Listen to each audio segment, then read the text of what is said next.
Hello and welcome to today's video. So this time I've taken three lovely original vintage hardbacks. This is the first one we're looking at here, which is the classic Kingsley Amos's Lucky Jim, and this one was published in the UK back in 1953 by Glance. Now this particular book, this Kingsley Amos, this was his first ever novel. So obviously Kingsley Amos went on to write about 50 books in total, most of them fiction, but there was a bit of non-fiction as well. And absolutely, this is sort of a key book in British 20th century literature. Often regarded as one of the top 100 books of fiction ever published in the UK, at least.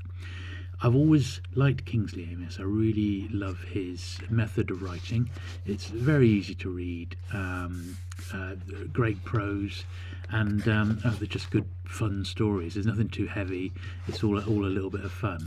I do particularly like Lucky Jim, and The Green Man are probably my two favourites of his. But he, of course, he was the very first person to take on the role of writing James Bond after Ian Fleming died, and he wrote, of course, Colonel's Son under the pseudonym Robert Markham. But Lucky Jim, I've got a big collection of Amos first editions. I've got about 40, but I never owned the very first edition. So I was delighted to find this undust-wrappered copy of Lucky Jim on ABE Books, of all places, and I got it for £25, including the postage. It was £17 and £8 postage, which was ridiculous for that much postage, but I did think it was worth £25 in total, which is what I paid for this very rare first edition, which I believe only had 1,000 copies in total ever printed for it. But without a dust wrapper. Now, as you can see, this is not the greatest of copies. There was that little sort of notch on the side which I've just sort of scalpeled off, and also on the spine here, which is very, very faded. So the original green boards have just faded over time. So I think the yellow dust wrapper is long gone. But it looks almost like it's like a waxy sort of substance that has been popped onto the side, or something splashed onto it. It might be coffee. To me, it sort of looks like wax, but it's not like it's like dried wax which is just coming off, because it didn't sort of slide off the scalpel that easily. So, well, as you'll see, it does slowly but surely start to come up, but it's by no means perfect. But I mean, the faded spine, there's nothing I can really do about it. It is what it is. It's been on the shelf for decades. 1953, so it is now 67 years old as we film this. And as I said, this book, even without a dust wrapper, generally sells for £250. So to find a really nice non-ex library, this was just a normal copy, for that sort of money was absolutely fantastic. And I felt really pleased to get that. So I've scalpeled off what I could, and I'm now using my soft rubber to see if that brings up any other sort of takes up any more of that mess there. As you can see, it was not the greatest of spines, but I have purchased from America. There's a company which does facsimile dust wrappers, and I have purchased from them 3 facsimile dust wrappers for the 3 books that we're doing today. So fingers crossed, you're going to be you'll see those in a while, and you'll see just how well the books come up. But those little marks there, well, I couldn't do much with that spot at the bottom, so I've done about the best I can on that. As you can see, it's a messy old process, this.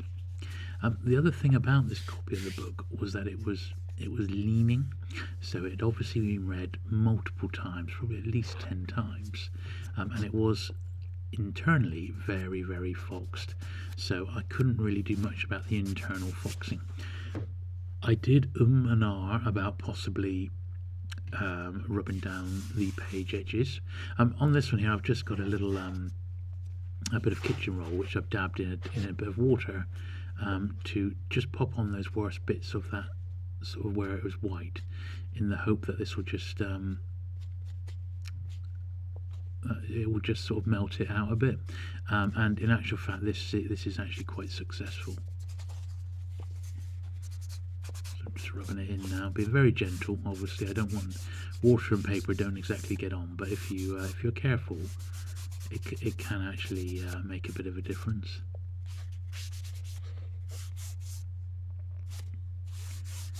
There we are. But yeah, so this book had been read multiple times, so it was not great. Now look, there's a close-up of the top. You can see the spine roll, and also where in the corners it's just, that's literally decades of dust that has accumulated over the years there. But as I'm sure you've seen on my videos before, I've got that soft toothbrush, a used toothbrush, and this is what I use to get into those little nooks and crannies. And then I rub across the top edge, which is usually the worst bit. Obviously what we're looking at now, this is where the dust would have settled in people's bookcases over the years, and it just wipes it right out, which is lovely. So I think you can see just in that little process there, all that dirt in the corners near the top edge of the spine has disappeared, and a lot of it, the top edge, some of it's sometimes invisible, but it's there, it's definitely there. So I like to rub my toothbrush along that just to get those that dirt out and blow it out then with my mouth. And then a similar story on the bottom, nowhere near as bad, but you can sort of see the closer to the spine you go, the worse the sort of the foxing and dust and dirt becomes. And I would strongly suggest, if you've got a bit of a collection of hardbacks, that once in a while you just run a hoover along the top edge, just because, once every few months, because just keep it on top of it like that can really reduce the amount of dust that does accumulate. And then, as you can see, each time I'm doing this, I'm bending the book back a little bit more so it's solid, because as I said, it's been read so many times, it's actually started bending a bit, and it's not sort of folded the way I would like. So that's got all sort of the extremities, dust and dirt off. And now, as you can see, on the inside boards, there's a little bit inside. I run the toothbrush down the rails there, just because sometimes, once again, it's a place where things can accumulate, dust and dirt can accumulate, and also around the edges of the cloth there. But after that, that sort of dust, foxing rather, inside on the front and the back boards, there's not a lot I can do about that, sadly. But as I said, this is not a library copy. It's never been in a lending library, so that in itself it is quite rare for these hardback copies, because there was 1,000 printed approximately. Almost certainly about half of those would have gone to public lending libraries, and about half of those again would have then gone on to sale to the general public. So that's why this book is so scarce, and it became an instant hit. I think in the first 2 or 3 years it was reprinted almost 20 times. That was in hardback alone. So it makes the very first edition tough to find. Now I think you can already see that it's already looking cleaner, and the actual squareness of it is starting to come around. It is such a shame that little dot on the bottom there, I don't know what it was. I wasn't able to do any better on it, but I'm not overly worried because I think it's okay.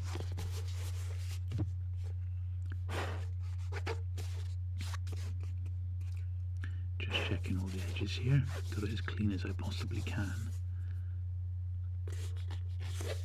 Yeah, it's a bit of a shame, that thing on the side there, but not looking bad, not looking too bad.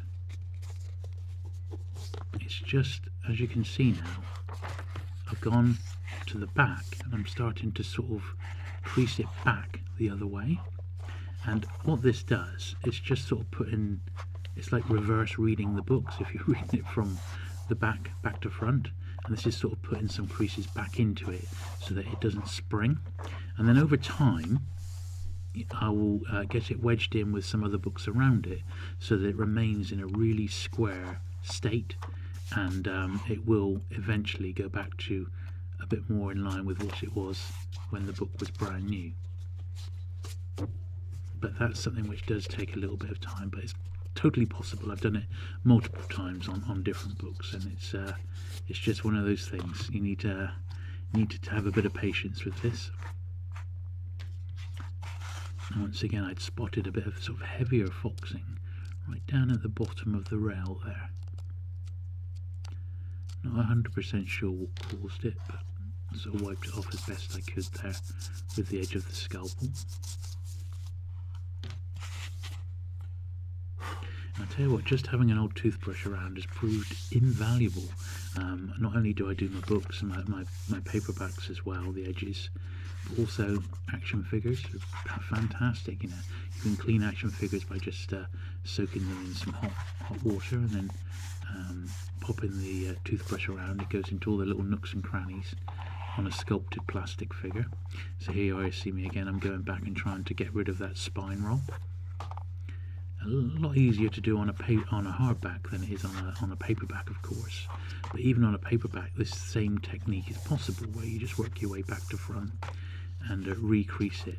But on a paperback, you sort of need to almost do it virtually on every single page for it to make a difference. But it's one of those things, once again, where sort of patience is a virtue, and it'll pay you to go through it bit by bit.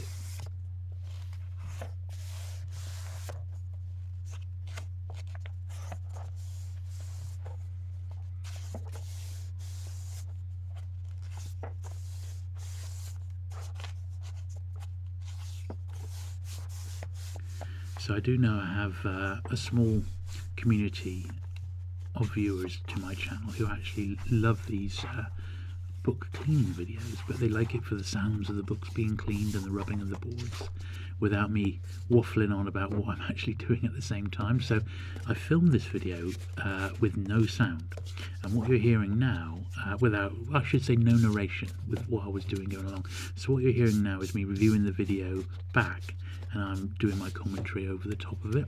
But I have released this video on the same day as a bit of an experiment, just with no commentary at all from me, just the raw sounds of the book being repaired as best I can.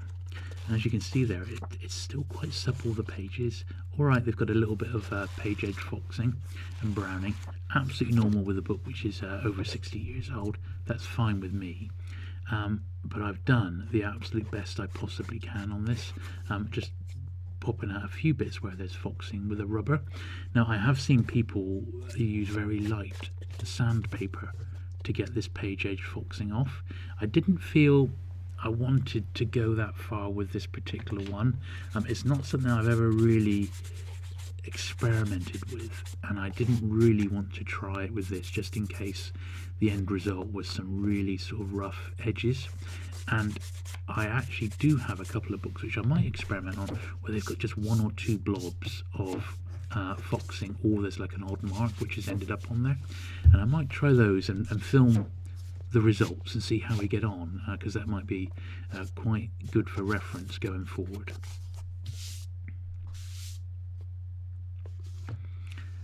So there's book number 1 done.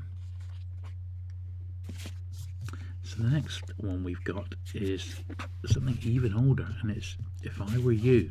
Now, this is by another one of my favourite authors, P.G. Wodehouse, and this one was published by Herbert Jenkins, who was his later hardback publisher back in 1931. So once again, by this time, P.G. Wodehouse was a massive author, probably one of Britain's best-selling authors, and he was really in his prime at this point.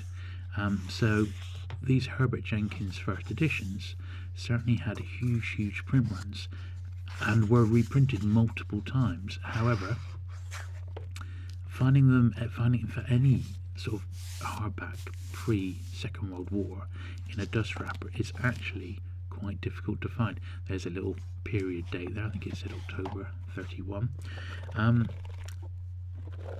So I've only got 2 P.G. Wodehouse hardback first editions in my library.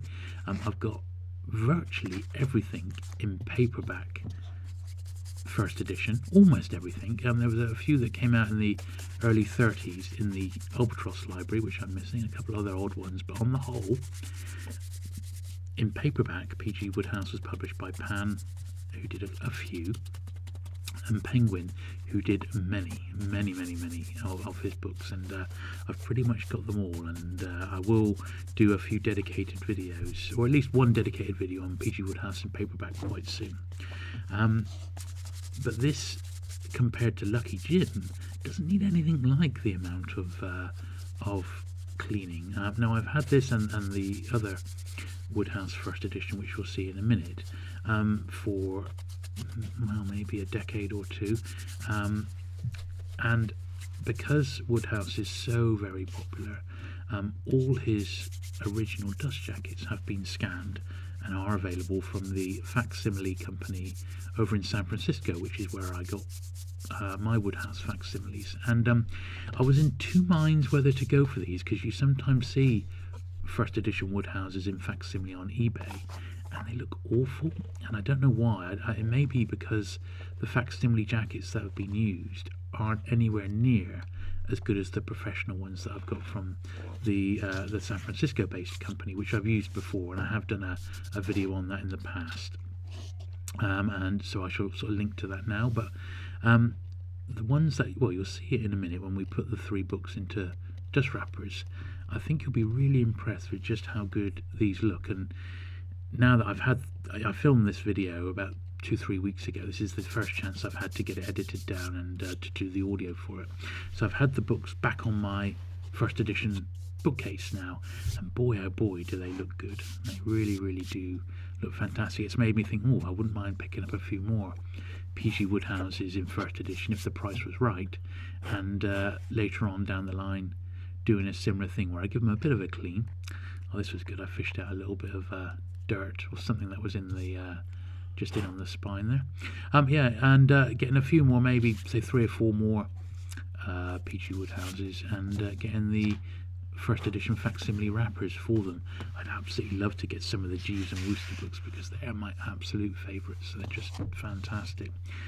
Now, this last book that we're going to clean is A Cridge by Wodehouse, and this one's even earlier. This one's a staggering 96 years old. It's in 1924 this one came out, and it's very much of the I think I only paid about £10-12 for it.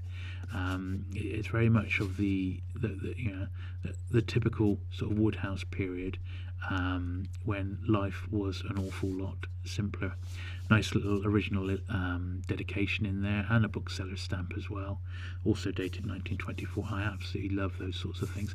And if you look at the foxing on the spine on this, on the page edges, you'll see, there we are, look, it is quite severe. Inside not too bad, but the page edges, it really is foxed. And potentially I could possibly experiment and get some very fine sandpaper and start running it along the edges there, just to see, because it would lighten it up. It's as simple as that. So maybe that this particular book might be a candidate for one that in the future I'll try that little experiment with the sandpaper on. But in the meantime, I just need to clean the edges in the normal way. So that's what I'm doing now. So my trusty toothbrush is, and look at that, you can sort of see the level of dust and dirt is coming off really quickly there.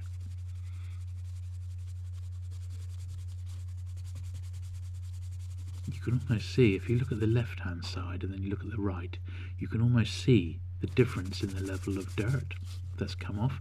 And depending on if you're watching this on a mobile or if you're watching on a bit of a bigger screen, you might actually notice that little sort of plumes of dust start coming off. And I know I bought that big paperback collection a few months ago now, and there was one box of old Corin's Crime Club titles, and I don't think they'd ever been done, and they were incredibly dusty. So much so, in fact, I had to go into the garden to wipe the tops off, because they were phenomenally dusty. And I just didn't want to be breathing in that level of dust. It was just awful. But yeah, slowly but surely, since I've been filming my sort of book videos, I have been working my way through the collection, and although there's still an awful lot to go, you know, I'm maybe, I don't know, halfway through the Pans, and probably about maybe just under halfway through the Penguin books. A lot of the other sort of the smaller series, just to keep things interesting, have now been I've done videos on them, and I've pretty much cleaned them as I've gone along. But then again, in the world of books, there's always something else to have a look at. And I do have, as soon as lockdown's over, I've got a couple of mates who are absolutely dying to lend stuff for me to film. And I don't know about clean, but certainly I've got some fantastic stuff on the horizon from collectors I've known for decades who have got stuff which is eye-wateringly good. So just to tease you, you won't believe what's around the corner. As soon as sort of lockdown gets lifted and we can start seeing each other again. So that's the 3 original hardbacks that I've had for quite some time, although Lucky Jim was a much more recent purchase, probably about a year or so ago.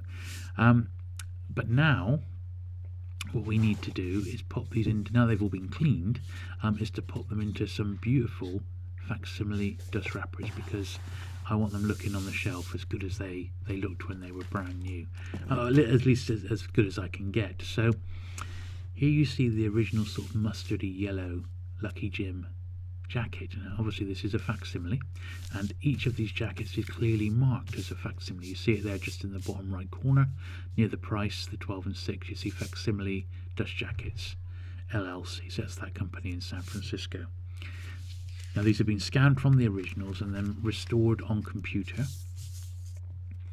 and the first 4 or 5 Kingsley Amis books are all in the standard glance yellow jackets. Obviously I've put mine in and it looks fantastic, but when I've put it next to the second, third, fourth and fifth original Amis novels in my collection, this one looks fantastic in comparison to the original really dusty and dirty wrappers. Now when you buy these from the company in America, they do already come in these really nice plastic sleeves which make the dust jackets pop, so they're really great. But what I do, I just pull the jacket to one end, and the little bit of excess dust wrapper sleeve that's included, I just trim that off, because this particular dust jacket presented a few problems when putting it on, because there's no clear lines where the end flaps were to be folded in. So I had to sort of it was a process of like start wrapping it around the book and then make some sort of lighter creases until I felt I got it absolutely right, and then I'd sort of put slightly more permanent creases on. So that's what I'm doing now.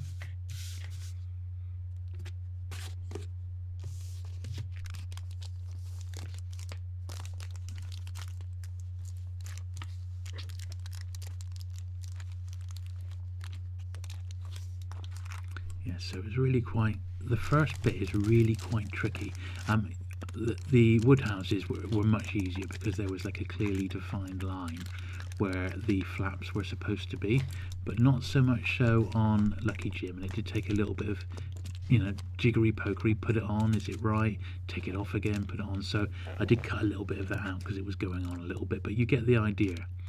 As you can see, what a great little wrapper. It's a shame it's not illustrated, but that's exactly how all these sort of early glance ones differentiated themselves on the market back in the 50s, even into the 60s. They were using the same sort of principle. A lot of very early key sci-fi, which Glance published quite a bit of, from Victor Glance, also came out with these yellow jackets. But they are what they are. It sure does improve it, doesn't it? Look at that, look how great it looks. And I have to say, when I popped it, when it was done, and then it had been weighted down for a few days to take all the air out, which I do when I pop facsimile jackets on. When I then put it next to the rest of the Kingsley Amis collection, it just popped off the shelf. It looked really, really great. There we are. So now that I had that pretty much set, I was able to pop much more permanent folds in, just to make sure it was definitely in place, which it is.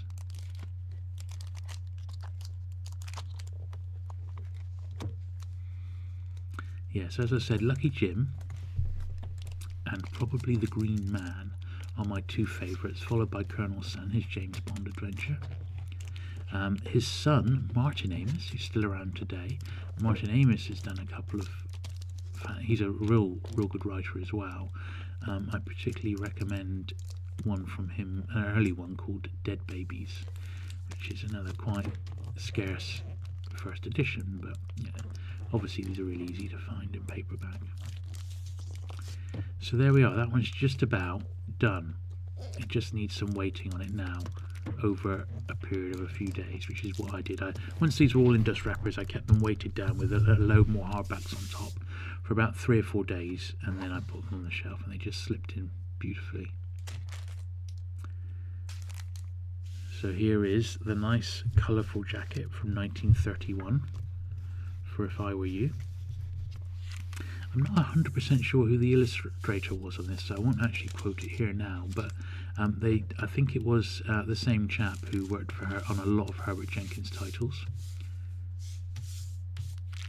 And they really do scream, well, this really screams of the 1930s, doesn't it?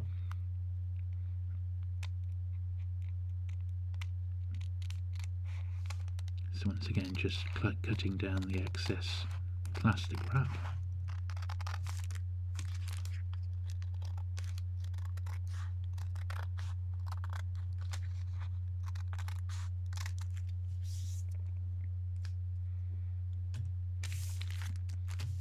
So finding a PG Wodehouse in a first edition without a dust wrapper,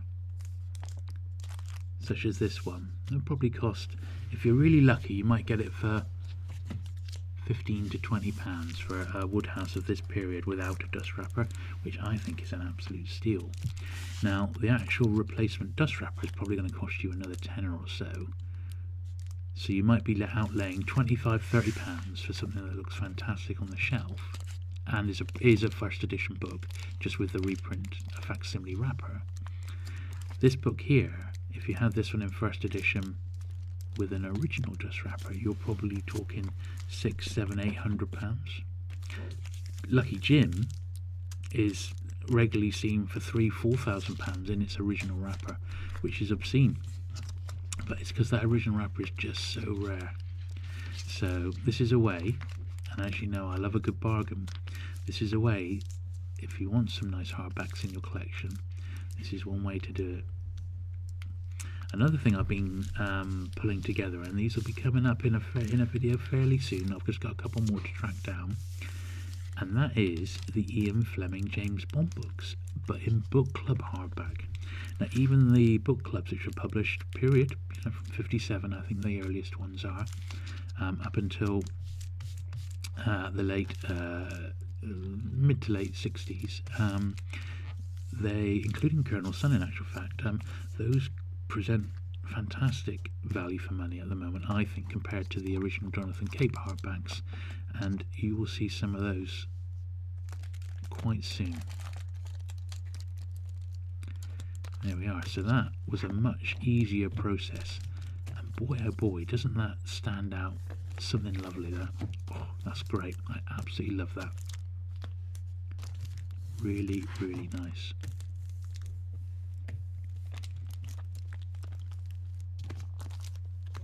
I've yet to read a Wodehouse that I don't enjoy.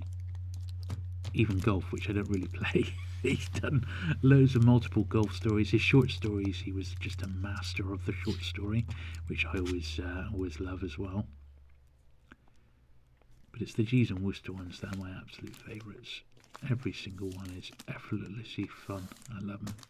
So there we are. That's the second one done. God, it looks great, doesn't it? And then we just got Uckridge. So this was even earlier, 1924.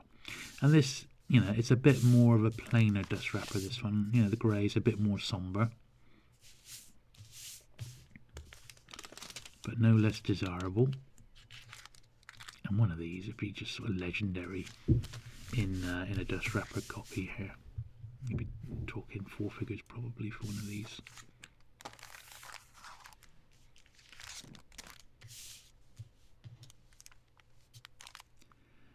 I had a friend of mine who is a big P.G. Wodehouse collector. He was a book dealer for about 20 years when he left the Navy.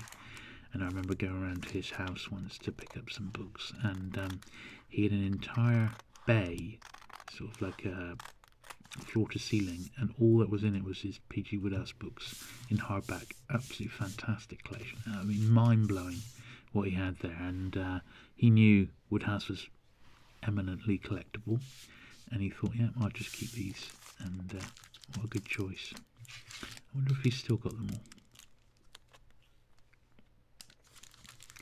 So, as I said, somewhat easier because it's obvious where the dust flaps were folded. So I just use my ruler and I fold over the ruler there. So that creates a few millimeters, which represent, my ruler is representing the thickness of the cover. That's why I use that old wooden ruler in there.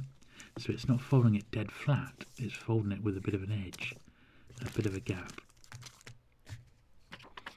We'll see how this old copy of Uckridge gets brought to life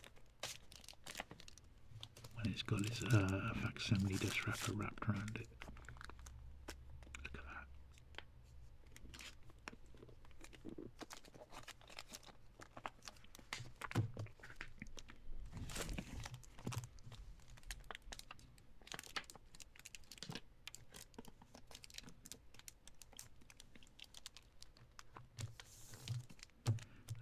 So I've just popped the sort of the slightly lighter creases on there just to make sure it's perfectly in line.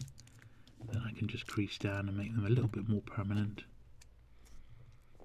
That's great, isn't it? I think it would be a very easy way to collect Agatha Christie's. You could pick up the copies without dust wrappers and then buy the facsimiles. And there they all are. And of course they're all shiny and they slide around each other. Lovely, aren't they? Really, really pleased with those.